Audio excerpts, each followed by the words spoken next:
तो hello guys, कैसे हो आप लोग। तो इस एपिसोड को शुरुआत में हम लोग देखते हैं लियू के पास्ट के बारे में। लियू अपने ब्रदर के साथ किधर जा रहा होता है। वो अपने ब्रदर को बताता है मुझे हाउ फैमिली में काम मिल गया है। उसका ब्रदर बोलते हैं हाउ फैमिली में काम मत करो क्योंकि हाउ फैमिली बहुत ही ज़्यादा बुरा है। और लियू के पास भी कोई रास्ता नहीं था उधर काम करने के अलावा। उसके बाद हम लोग प्रेजेंट में आ जाते हैं और देखते हैं लियू के सीने में फैंग का छोड़ा हुआ तलवार होता है और लियू का छोड़ा हुआ तलवार जाके फैंग की वाइन की बोतल में लगता है। इसका मतलब लियू भी फैंग को मारना नहीं चाहता था। जंग बोल रहा होता है, ऐसा लगता है लियू फेल हो गया और दूसरे आदमी के ऊपर तलवार रखता है और बोल रहा होता है लियू फेल हो गया, चलो तुमको मारने की बारी आ गया है।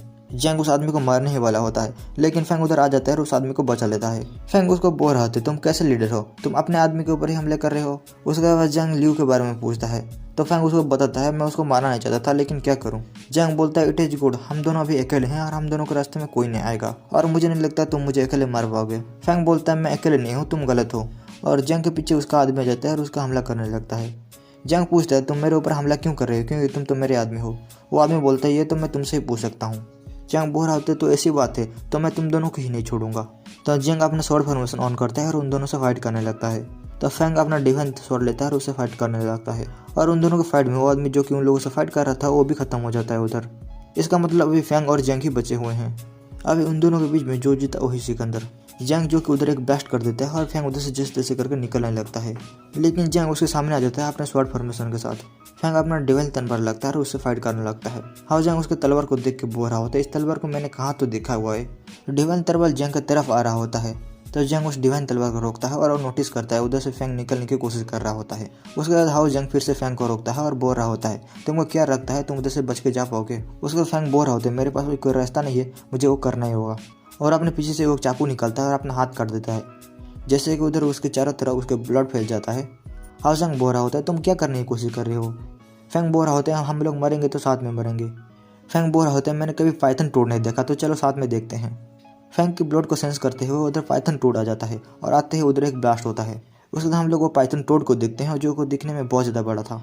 पाइथन टोड 4 लेवल का होता है और उसके बॉडी में पाइथन और टोड का ब्लड मिक्स होता है और पॉइजन से वो भरा हुआ ही होता है। फैंग बोलता है यंग मास्टर हम दोनों के सामने अभी सबसे पावरफुल बीस्ट खड़ा हुआ है, तुम क्या सोच रहे हो, फिर भी तुम मुझसे फाइट करोगे। और टोड हुआजंग के ऊपर हमला करता है और हुआजंग उससे बच के निकलने की कोशिश कर रहा होता है। उसके बाद वो टोड अपने जीभ से उसको पकड़ लेता है तो हुआजंग उसको थोड़ा डैमेज देता है और उसके जीभ से निकलता है। फैंग उस बीस्ट को देख के बोल रहा होता है 4 लेवल बीस्ट इतना पावरफुल हो सकता है क्या। उसके बाद वो टोड हुआजंग को मारने के लिए अपना जीभ को उसकी तरफ बढ़ाता है तो हुआजंग उसके जीभ के ऊपर चढ़ जाता है और जाकर उसके सर में तलवार घुसा देता है और वो टोड एक जोर का चिल्लाता है और उधर वाइब्रेशन होने लगता है।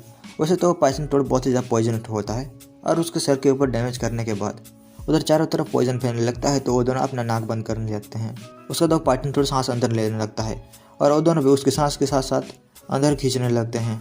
हाउ जंग एक चेन को पेड़ की तरफ फेंकता है और वो बच जाता है लेकिन फैंग टोड के अंदर चला जाता है। फैंग टोड के पेट के अंदर होता है। फैंग थोड़ी देर उधर रोकने का बोलता है चलो मैं इसको अंदर से मारता हूँ तो मुझे थोड़ा आसानी होगा और मैं आसानी से उसको मार पाऊंगा। उसके बाद हम लोग हाउ जंग को देखते हैं, वो भी बहुत ज़्यादा इंजर्ड हो गया था और उसका तलवार तो आधा गल गया था। वो पाइथन टोड से फिर से फाइट करने की कोशिश करता है और वो चेन से उस पाइथन टोड को बांधने की कोशिश करता है लेकिन वो फेल हो जाता है और पाइथन टोड उसके ऊपर आग बोल देता है। लेकिन अचानक पाइथन टोड कमजोर पड़ने लगता है और उसके पेट को फाड़ते हुए उधर फैंग आ जाता है।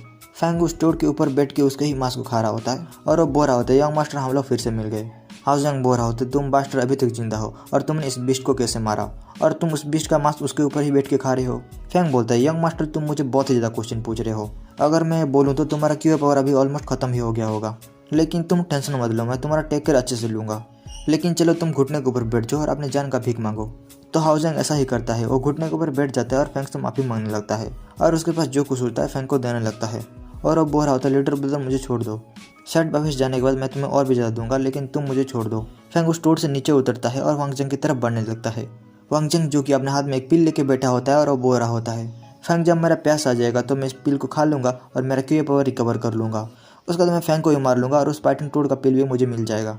लेकिन फैंग तो बहुत ही ज़्यादा चालाक और हरामी लड़का होता है और उसके पीछे अपना डिवाइन सोल्ड ले आता है और उसके पीछे घुसा देता है। हाउ जंग बोल रहा था तुमने तो कहा था मुझे छोड़ दोगे। फैंग बोल रहा होता है तुम क्या सोच रहे हो, मैं स्टूपिड हूँ क्या। उसके बाद हाउ जंग अपने पुराने बातों को याद करने लगता है और वो उधर ख़त्म हो जाता है। उसके बाद फैंग उधर देखता है येलो कलर की रोशनी उधर फैली हुई थी और वो जब जाके उधर देखता है उधर एक फील होता है जो कि वो पाइथन टोड का पिल होता है। फैंग जाके उस पाइथन टोड की पिल को उठाता है और वो बोल रहा होता है इसको मैं मेरे हाथ में पकड़ के ही बोल सकता हूँ, ये बहुत ही ज़्यादा पावरफुल पिल है। उसका फैंग कुछ भी नहीं सोचता और उस पिल को खा लेता है और खाते ही वो उधर बेहोश हो जाता है और कुछ दिन जाने के बाद हम लोग उधर देखते हैं एक बिल ली फेंग के पास आ जाती है और उसको सूंघने लगती है और फेंग एकदम से अपने आंखें खोलता है और वो बिल ली फेंग को देखकर डर जाती है। और ये वाला एपिसोड भी इधर ख़त्म हो जाता है।